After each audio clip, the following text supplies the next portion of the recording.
Halo teman-teman sahabat bonsai, kembali lagi di channelnya Ridwan Bintang. Nah, di sini ada bahan bonsai dari jenis beringin ya. Ini dari jenis beringin Korea ya. Sudah kelihatan ini pertumbuhannya sangat subur sekali dan daun-daunnya juga ya sedikit membesar ya. Nah, terakhir programan yang saya lakukan kurang lebih 2-3 bulan yang lalu. Ketika itu saya melakukan programan untuk bahan bonsai beringin Korea ini, yaitu menumbuhkan tunas-tunas baru ataupun merimbunkan ya, mencari titik tumbuh baru perantingan supaya lebih rapat ya. Nah, sekarang untuk pertumbuhan perantingannya sudah cukup lumayan rapat. Nah, programan yang akan saya lakukan sekarang adalah seleksi ataupun membuang beberapa perantingan yang memang pertumbuhannya pertumbuhannya kurang pas ataupun tidak digunakan ya. Nah, kemarin di programan awal untuk menumbuhkan tunas-tunas baru ataupun memperapat perantingan, nanti bisa saya sertakan linknya di kolom deskripsi ya, untuk melihat bagaimana cara menumbuhkan ataupun merapatkan perantingan-perantingan baru ya. Yaitu caranya dengan kita masih tetap sama dengan cara mempruning untuk daun-daunnya, namun ada treatment khusus ya, atau perlakuan khusus, yaitu memotong ujung-ujung tunasnya ya. Nah, ujung-ujung tunas seperti ini harus dipotong kalau tujuannya untuk merimbunkan ya, menumbuhkan tunas-tunas baru. Nah, kalau sekarang ini kan sudah tumbuh banyak tunas-tunas barunya. Nah, sekarang ini lanjut ke tahap pengelosan ya, pengelosan baik itu di perantingan ataupun di tunas-tunas barunya, supaya panjang dan besarnya itu sesuai dengan harapan ya, sehingga nanti untuk penataan ataupun gerak dasar percabangannya itu merata ya. Nah, jadi sekarang saya akan berbagi proses dokumentasi, berbagi pengalaman perawatan ataupun programan untuk bonsai, baik itu beringin Korea ataupun beringin dolar, sama aja prosesnya. Jadi dalam tahap pengelosan supaya nanti untuk pertumbuhannya lebih cepat, dan nanti untuk tunas-tunas yang bagian dalam itu lebih cepat pertumbuhannya ya. Ya, dengan cara kita mempruning saja, tapi tidak memotong untuk ujung tunasnya, karena programannya bukan programan untuk merimbunkan. Sekarang programannya adalah program untuk pengelosan, pembesaran, dan nanti supaya ketika pengatingan itu merata untuk tunas-tunasnya. Kalau sekarang kan masih kelihatan ada yang sudah panjang, ada yang masih pendek, bahkan ada yang masih kecil. Nah, supaya pertumbuhannya merata, kita harus lakukan pemruningan ya. Oke teman-teman, sahabat bonsai, disimak saja videonya. Saya akan lakukan programan untuk bahan bonsai beringin Korea ini. Tapi seperti biasa, sebelum melanjutkan videonya, mohon dukungan dan supportnya ya dari teman-teman semua, dengan cara likes, komen, dan yang pastinya buat teman-teman yang mungkin baru hadir di channel saya, dengan cara di subscribe ya. Oke, disimak saja videonya sampai dengan selesai, dan mudah-mudahan ada manfaat untuk kita semua ya. Oke.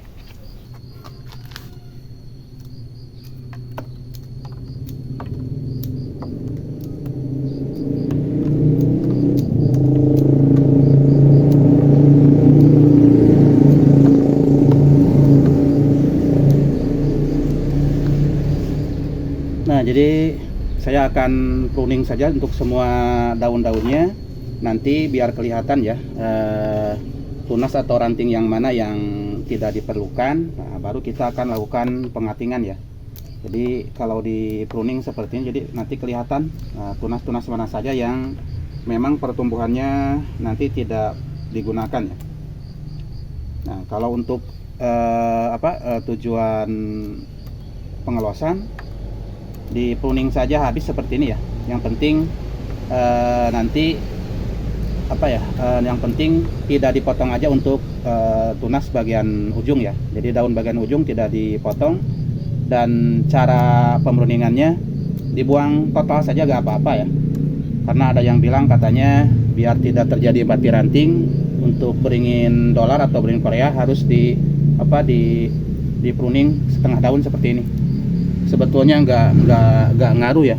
Jadi walaupun di pruning habis total seperti ini, dihabiskan, tidak berpengaruh ataupun tidak terjadi mati ranting ya. Yang penting kita dalam penyiraman dan pemberian pupuk itu sesuai ya. Oke, kita akan percepat saja untuk videonya supaya tidak terlalu panjang durasinya ya.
Nah, sekarang jadi untuk gerak dasarnya kelihatan ya, mulai dari batang utama ke percabangan dan ke perantingannya sudah jelas ya. Nah, ini jadi gayanya gaya cokan ya. Nah, jadi kita akan sekarang bisa seleksi ya untuk tunas-tunas yang memang kurang ataupun pertumbuhannya tidak digunakan atau kurang pas ya. Nah, seperti ini kan ke bawah. Nah, ini ada yang di atasnya, ini kita bisa buang saja.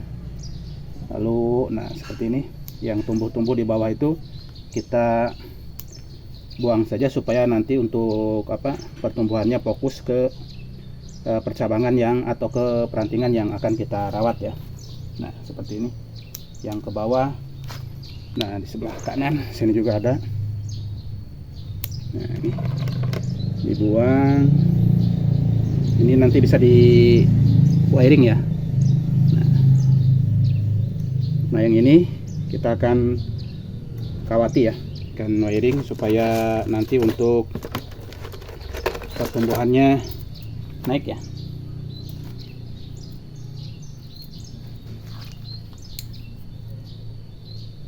Nah, ini juga ada kawat wiring yang sudah makan. Nah, sudah sudah masuk. Kita akan buka saja ya.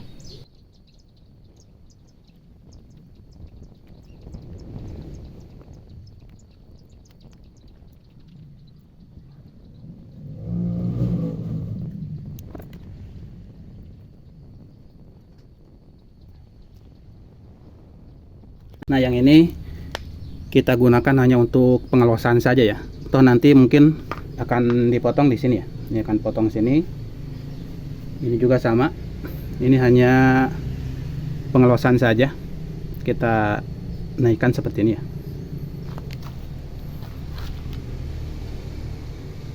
Kalau yang ini kayaknya dibuang saja.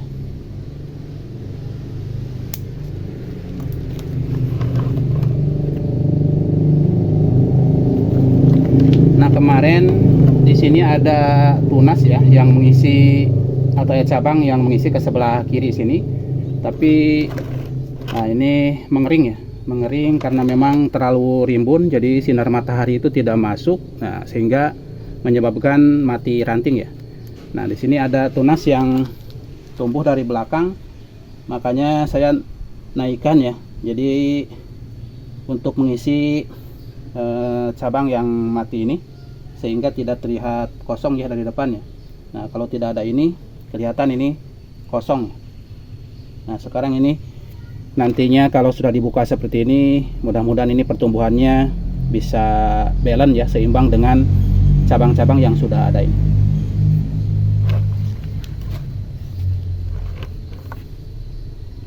Nah, oke teman-teman, mungkin inilah proses pengelosan dan juga supaya tunas-tunas yang ada di bagian dalam itu pertumbuhannya semakin cepat ya, karena memang membutuhkan sinar matahari yang bisa masuk ke sela-sela yang tumbuh tunas-tunas baru ini ya. Kalau seperti tadi dibiarkan rimbun, nah itu akan memperhambat pertumbuhan tunas-tunas yang ada di dalam yang masih memerlukan pengelosan ya. Makanya proses pruning itu sangat penting. Di samping untuk mengecilkan daun ya, tujuan utama supaya sinar matahari itu masuk, supaya memberi celah untuk pertumbuhan tunas-tunas baru, sehingga nantinya akan semakin rapat untuk perantingannya. Kalau sudah rapat perantingan, otomatis daun akan mengecil ya. Oke, mudah-mudahan bermanfaat. Mohon maaf ada kekurangan. Salam bonsai. Wassalamualaikum warahmatullahi wabarakatuh.